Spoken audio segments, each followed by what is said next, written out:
everyone. Hello, everyone. Welcome back to our book club. I am Miss Maka. And I am Mr. Deril. And today we are talking about A Midsummer Night's Dream, a rather fantastic play. By William Shakespeare. And it's a play about a lot of comic misadventures that happen. But there's a serious message behind it, though. We are talking about the nature of love behind all that comedy. Wow, Mr. Deril, wait for it. Like before that, we go into the details of the book, of the play. Let's talk about our agenda. So definitely we will start from the vocabulary. Then we will tell you about the author. So we'll tell you a few things about William Shakespeare. Then we're going to talk about the summary of the play. And then we're going to talk about the characters of this play. There's a few important characters, and they all represent different things. From there, we will move to the setting. We have a look at the when and the where of this play. And finally, we will look at the main themes that Shakespeare tries to bring up in this play. Okay, at the end of our session, we will have the conclusion part, and definitely we will give you a homework, an interesting homework. Now, let's look at the 8 words that we have. Okay, we've chosen 8 words. We're going to focus on them today. They come up in the reading text and they come up in our discussion as well, which is why we need to have a look at them. Let's start with the first word. First word is interval. Interval. And it is a short break between the parts of something, such as concerts or theater presentations. შუალედი, შესვენება. Our next phrase is to make a fool of. To make a fool of. And this is when you embarrass someone by making them look stupid. ვინმეს გაბრიყვება, გასულელება. Our next phrase is to cause mischief. To cause mischief. This is when you make trouble, usually without harming anyone. You're not out to harm someone. ზიანის მიყენება. Next, we have on purpose. On purpose. This is when you want something to happen and you do it intentionally to make it happen. განზრახ, გამიზნულად. We have another word, applause. Applause. This is when people clap their hands together at the end of a show or a concert to let the performers know that they like what they saw. აპლოდისმენტები. We have a person next. This is a nun. So it's pronounced nun. This is a woman who lives in a religious community only for women. მონაზონი. We have a verb next, a verb, to beg, to beg. This is when you desperately ask someone to do something for you, and you would never do this unless you were desperate, like you really needed it. თხოვნა, ხვეწნა. And our last word is spell. Spell. It's a magic wish, something that makes something strange happen. შელოცვა. So, thank you, Mr. Deril. So now we have a question for our audience. We have the word nun for a female religious person. What is the word for a male religious person? The male religious person who stays in a monastery is called a monk. Very good, very good. Thank you. Okay, let's move on to the author now. We're going to talk about possibly the greatest writer, playwright, and poet in the history of the English language. His name is William Shakespeare. He was born in the middle 16th century, 1564, in a town called Stratford-upon-Avon in England. We do know, there's not much information, but we do know he got married in 1582 when he was 18 years old, and he got married to Anne Hathaway. She was 26 at the time. Whoa. Okay, so we don't know much about him until about 1592, when we find out about him more because he was writing plays for the theater, and there are documents and records of this fact. We know for sure that he left his family behind when he became a playwright in 1592 and began really what is the most successful literary career ever in the history of writing. Yes. In 1592, he received his first public recognition as an upcoming young dramatist and an actor in London. So between the years of 1588 and 1613, he wrote 38 plays. So his dramatic work is commonly known and studied in 4 categories. These are comedies, histories, tragedies, and romances. Shakespeare is also well known for his sonnets, mostly written in 1590s. So he was dealing with issues such as love, mortality, and the artist's voice. Although we know him as really the greatest playwright of all time now, at the time, his plays were dismissed as popular entertainment, so not serious at that time. However, there was a change of opinion in the 18th century when critics, literary critics, and audiences began to appreciate the artistic qualities of the plays and its sensibility, its storytelling, its imagination as well, its poetry, and slowly over the 19th century and the 20th century, we have him as the greatest of all. Yeah, today Shakespeare is widely, more widely studied and performed than any other playwright from the Western world. So this is because of the timelessness of the stories that the Bard told.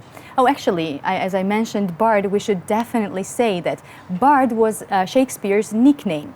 And it means the poet-singer, and he's called the Bard because he's considered the best poet-singer of the time, of his time and generally, I guess. Good point. So there's no like adjective needed. You just say the Bard, and you know it's Shakespeare. Shakespeare, yes.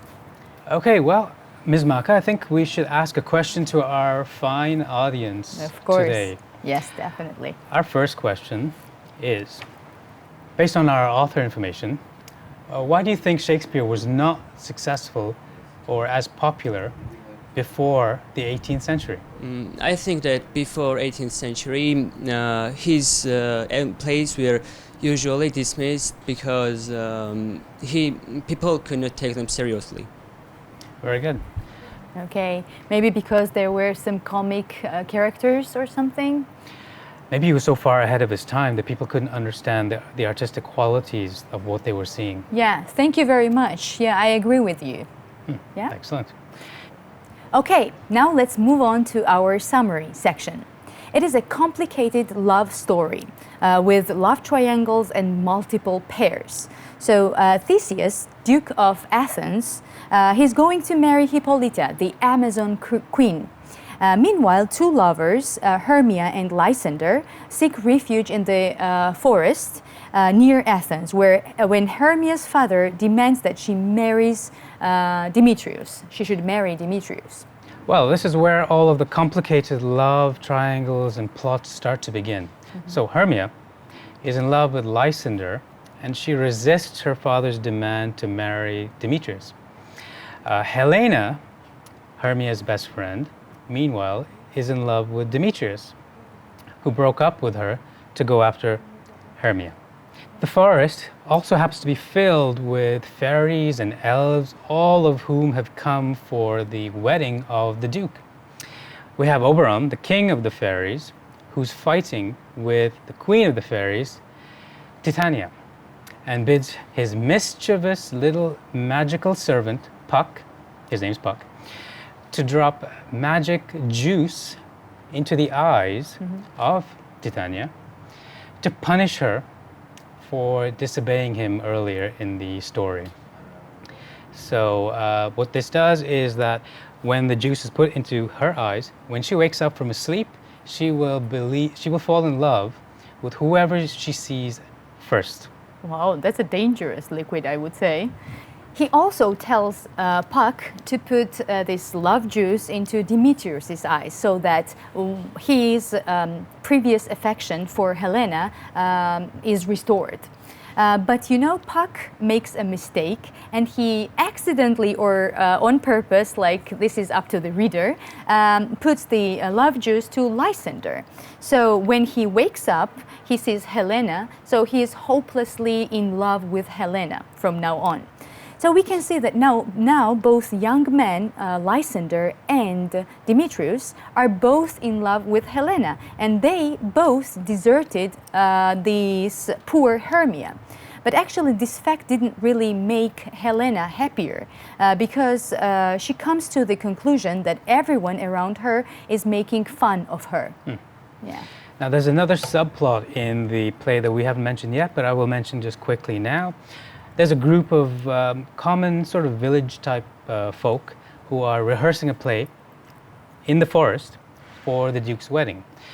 But they are played off as like comic relief. We are meant to laugh at them. Ever the trickster, Puck, actually goes off and puts this magic juice on Titania's eyes, and he makes her fall in love with one of these commoners, these villagers. His name's Nick Bottom, and I'll call him Bottom from now on. It's a comic name, of course. And what happens is that when Titania wakes up, she sees Bottom, and she falls in love with him, but he's done something else. He changes the Bottom's head into that of a donkey's head. So she falls in love with a half-man, half-animal creature, possibly maybe making her humiliation worse. Oh, thank you, Mr. Derill. So after listening to you, I came to a question. So what makes this play a comedy? So this is really interesting. Let's ask to our audience. Yes. I think this story is comedy because some characters do some silly things, and also lots of crazy situations happen. And also when Shakespeare uses magical forest elves, it gives the story flavor of comedy. Great answer. Yeah. Okay, now let's move on to the characters of this play.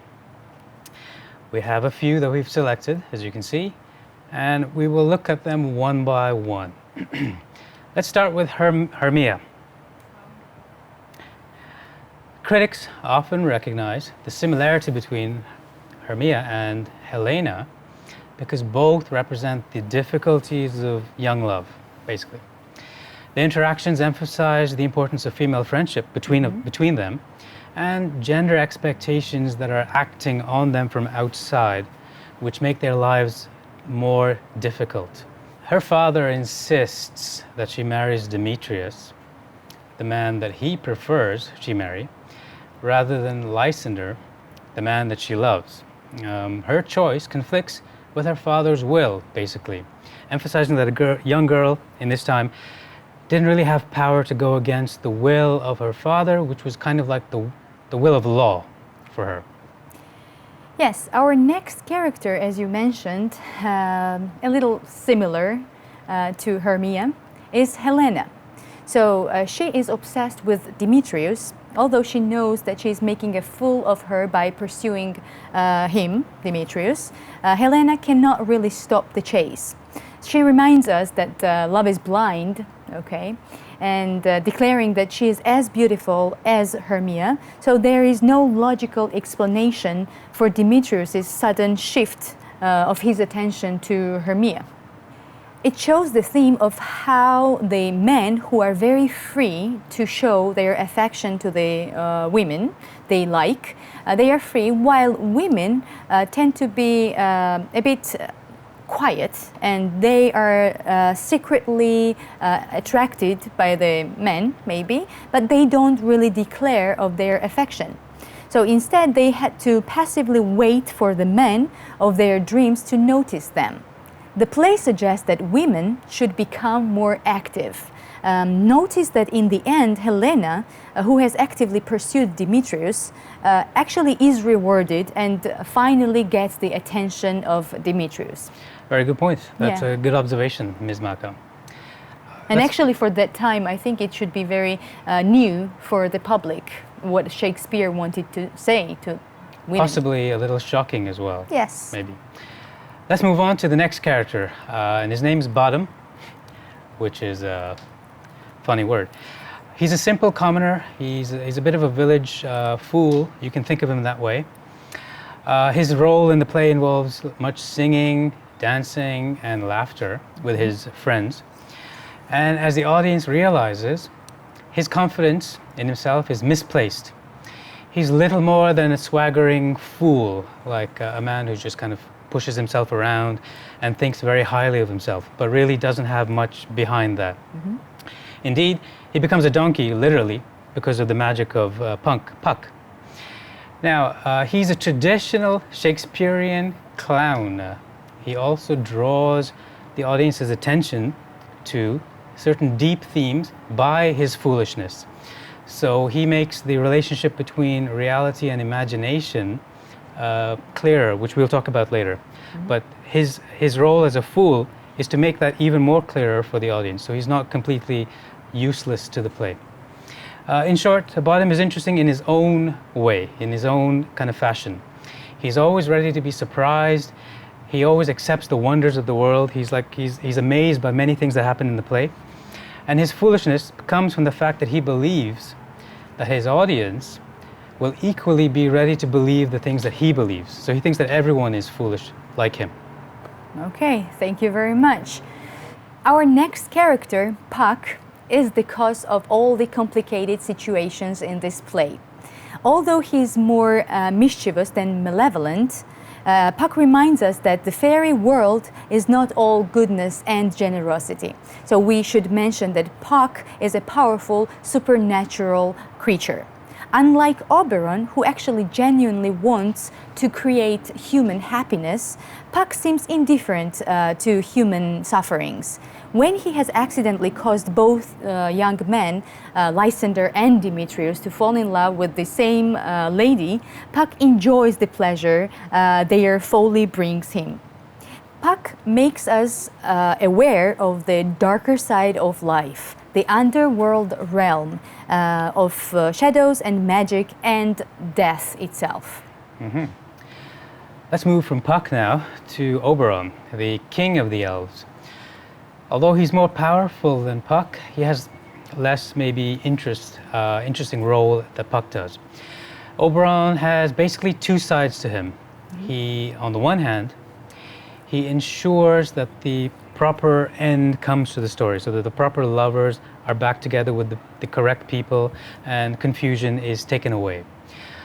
He also sympathizes with Helena, and he makes sure that Demetrius falls in love with her at the end. So he's trying to set things back to normal with his actions. But on the other hand, he's got a cruel side to him as well. He's very cruel to the queen of the elves, and he kind of represents, maybe, like you said with Puck, the dark side and the good side of the world of magic. Yes, our next character is Theseus. So he is the ruler of Athens, so he represents the voice of law and authority in the mortal realm, while Oberon is has the same position, but in the fairy world. Based on this example, we can see what kind of attitude Theseus has towards love. So he always comes out of law and reason. So we can see the best example of his attitude to love at the beginning of Act 5. In which he famously announces that the imaginations of poets, madmen, and lovers are all the same. That's an excellent point, and that's a great question to ask our audience right now. For example, do you agree with Theseus that madmen, lovers, and poets are basically the same kind of person? Yes, I think they are similar in one particular way. They all follow their feelings and they don't pay attention to how logical their behavior is. That's a very good answer. Okay, Mr. Derill, now it's time for our second question. Who sorts out all the messiness in the story? In my opinion, it was Oberon, because at the end everyone is in love with the right person, and it makes him seem kinder than he had been before. Yes, thank you. So imagine if Puck had to clean all this mess in the story. It won't happen, I think. He wouldn't have cared. Of course. Yeah. So thank you very much. Now let's move on to the setting part. So we will talk about when and where. When did the story happen? It is usually dated 1595 or early 1596. Some have said that the play might have been written for an aristocratic wedding. That explains the multiple weddings that are happening. The play also belongs to the middle part of Shakespeare's artistic work. When he was at his most poetic, and all the plays that he wrote in this time are really some of the most poetic things you could ever read from him. Earlier, he had focused on kind of action plays, and after this time, he focused more on simpler themes, intelligent themes, but simpler. Here is when he was at his most poetic and most questing for new ideas. So going to the plays at the theaters was becoming really very popular. At that time when Shakespeare came to London, the city boasted many acting groups. But still, I think Shakespeare was the first person who became the most popular in this case. Very good. Let's move to the where of our setting analysis. So the events happen in a magical forest. All of it happens there. It's not a translation or an adaptation of an earlier work. There are some possible sources. We have the wild imagination of the Greek poet Ovid, and some elements of his stories are seen in this play. And we also have the good-natured observational style of Chaucer, Geoffrey Chaucer, the earlier British poet. And these are two possible sources for this play. Yes, one company was the Lord Admiral's men, and the other dominant group was the Lord Chamberlain's men, where actually Shakespeare was an artist, a dramatist, and a shareholder. So commercial theaters were originally located outside the country, the city of London. Since city authorities really disliked the influence that they had on people. But plays were performed by touring companies all over England. Very good. On that note, let's ask a question to our audience again. Here is the question. Why do you think this play happens in the woods, in the forest? Well, because the woods is the symbol of confusion, and that is exactly what happens to our characters. Great answer. Yes, that's exactly why I think he chose the woods for its setting, the confusion aspect. Exactly. For example, if I go to the woods, I will get lost easily. Very easily. Yeah, definitely. Okay, what about the second question? Why were commercial theaters located outside the city of London at that time? Well, I guess it was because of city authorities who thought that plays had a bad impact on people, so they tried to keep it away from the city centers. Yeah, thank you very much. But as we can see, actually it didn't really help. So people still went to the theaters, right? And they attended, they watched. Okay, I think it's time that we moved off to our major themes analysis of this play. We have selected several, and we are going to focus on them to make them clearer for you. Our first theme is love. That's basically what this play is all about, although in a comedic setting. The dominant theme is love, and Shakespeare often returns to this theme in many, many of his plays.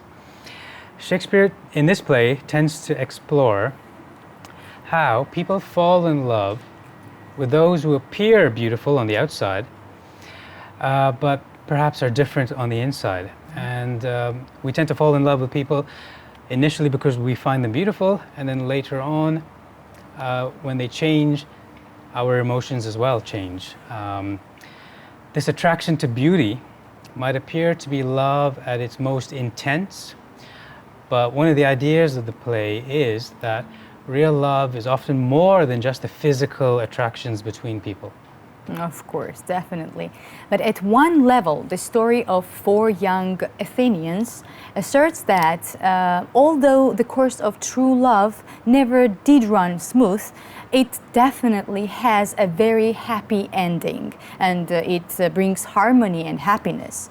At another level, however, the audience is forced to consider how apparently irrational and whimsical can love be, and at least when experienced within youngsters.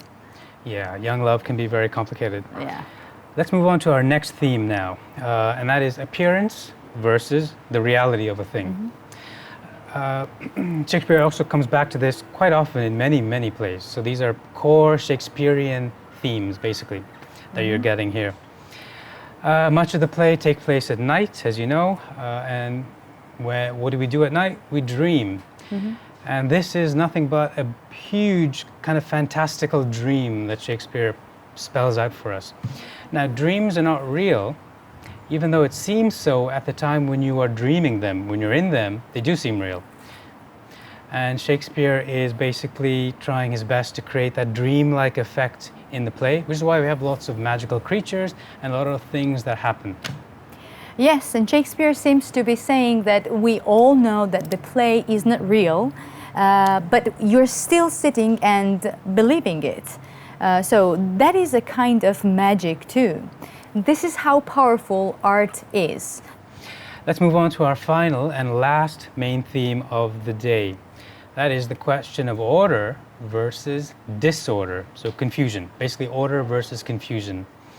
Although the interactions of all the characters take place in the confused way, we find out that basically love is blind, illogical, and that the love affairs in the play happen by chance and coincidence rather than reason. Yes. So this message is further shown by the boring similar characters, Lysander and Demetrius. So there is no noticeable difference between these two characters, and that is the real reason why Helena couldn't really make a choice between these two characters. She could love the same way one person as another one. Yeah. Yeah. Okay, I think it is time to wrap up our lesson now. Let's go through what we spoke about quickly. So we started with the author, William Shakespeare. Then we had a look at the summary, the play about confused lovers in the forest. Then, of course, we introduced you to our characters. And then we had a look at the setting, the 16th century, the city of Athens, and the forest. Yes, and finally we talked about the main themes that are love, appearance and reality, and order and disorder. Well, thank you very much for those answers to our questions today. Yes, we really enjoyed the discussions with you. Thank you very much. We have another question, hopefully to get our TV audience involved and discussing. Here's our question. Imagine that you are going to your friend's birthday party and all your friends are going to be there. On the way there, you discover you've got magical powers. Now, what would you do to make your friend's birthday party the best party that could ever be? ეს არის კითხვა საშინაო დავალებისთვის. წარმოიდგინე მეგობრის დაბადების დღის წვეულებაზე მიმავალმა აღმოაჩინე რომ განსაკუთრებულ ძალას ფლობ. რას გააკეთებდი რომ საღამო დღესასწაულად გექცია? Please send your homework to the address on the screen. საშინაო დავალება გამოაგზავნეთ ეკრანზე მითითებულ მისამართზე. Okay. We want to say goodbye, have a great week, and see you next time. See you. Goodbye.